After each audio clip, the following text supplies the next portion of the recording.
Olá!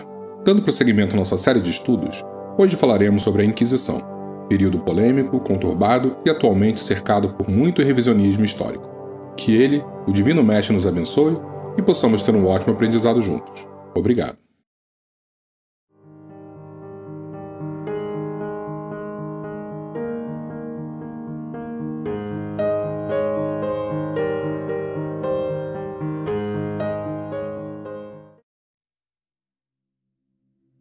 Terminamos o nosso último estudo citando que houve um aumento da intolerância religiosa fruto de quase 200 anos de guerras santas, isto é, de cruzadas. Nesse ambiente, surge dentro do sistema jurídico da Igreja um braço com o objetivo de coibir toda teoria ou prática contrárias à doutrina católica, uma pesada força no combate às heresias. Embora o procedimento inquisitorial, como um meio de se defrontar as práticas heréticas, já fosse comum na antiga Igreja, esse procedimento somente foi apoiado oficialmente pela Santa Sé através do Concílio de Verona, em 1184, em resposta às ameaças e ideologias contrárias à instituição cristã, que vinham surgindo, como a dos cátaros, por exemplo. O catarismo, movimento cristão do sul da França, acreditava em dois deuses, sendo um bom e o outro mau. O Deus do bem era aquele do Novo Testamento e criador do reino espiritual, em oposição ao Deus do mal, o responsável pelo mundo material. Todo o plano físico teria sido gerado por Satanás e, consequentemente, contaminado com o pecado. Isso incluía o corpo humano. Essa teoria dava espaço a diversas ações contrárias às crenças e dogmas católicos. O suicídio, por exemplo, era incentivado pelos cátaros, pois justamente libertaria as almas das garras do mundo material, isto é, do demônio. Essa primeira fase é chamada de Inquisição Episcopal, porque era administrada por bispos locais, e acabou mostrando-se ineficaz no seu propósito, por ser muito branda, segundo alguns historiadores. Vale salientar que nesse período inquisitorial, a população em geral não era alvo dos julgamentos. Apenas as heresias internas, como alguns movimentos cristãos dissidentes, exemplificado aqui pelos cátaros, eram objeto de interesses dos bispos.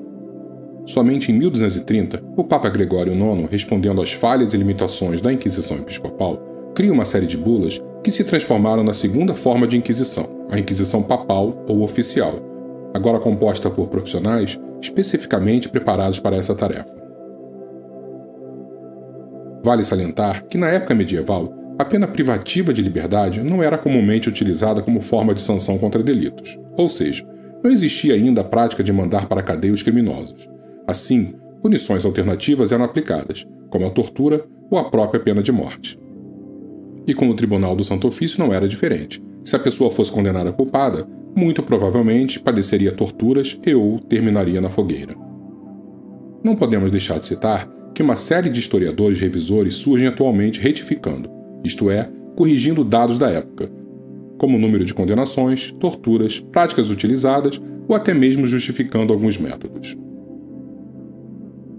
Uma análise interessante é que na Europa da Idade Média era raro qualquer tipo de julgamento, onde muitas vezes a própria população, enfurecida, fazia o papel de juiz e, de maneira inconsequente, condenava e executava os suspeitos dos crimes, sendo então a instauração de um tribunal católico, neste contexto, um avanço nas práticas jurídicas. Mas essa evolução, na nossa humilde opinião, só faria sentido dentro de um reino mundano e não em um supostamente divino, onde os mandamentos maiores sempre foram o perdão e o amor ao próximo. As práticas violentas tornaram-se tão comuns que, em 1311, o Concílio de Viena define que os inquisidores só podiam agora recorrer à tortura mediante a aprovação da Igreja e de uma comissão julgadora.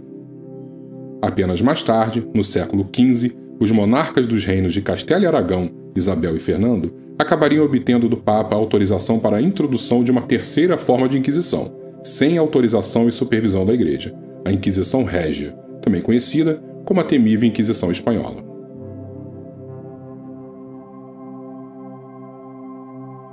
A Inquisição Espanhola foi uma instituição fundada em 1478 para manter a ortodoxia católica em seus reinos e que atuou até 1834. Este movimento foi o resultado da reconquista da Espanha das mãos dos islâmicos e da política de conversão de judeus e muçulmanos espanhóis ao catolicismo. Dentro da ótica dos reis, um tribunal próprio era necessário para garantir a unificação do país. A ação da Inquisição Espanhola condenou à morte, torturou, perseguiu, expulsou ou obrigou que islâmicos e judeus renegassem as suas religiões e se convertessem ao cristianismo.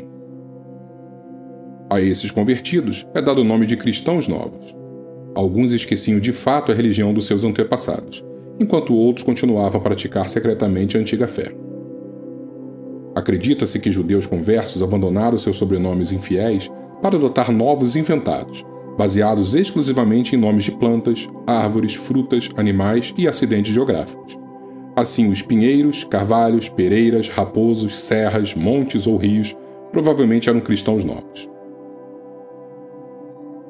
Os tribunais do Santo Ofício acabaram perdendo força na primeira metade do século XIX, deixando marcas profundas na civilização.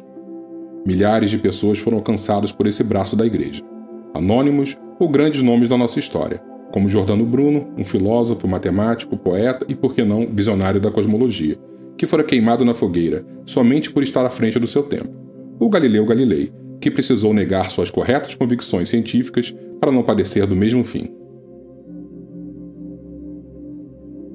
Mas apesar da truculência em coibir pensamentos diferentes, certos ou errados, nada seria forte o suficiente para calar as grandes vozes que estavam fadadas a eclodir na Europa e que modificariam profundamente todo o planeta. E esse será o tema do nosso próximo episódio, o Renascimento Cultural.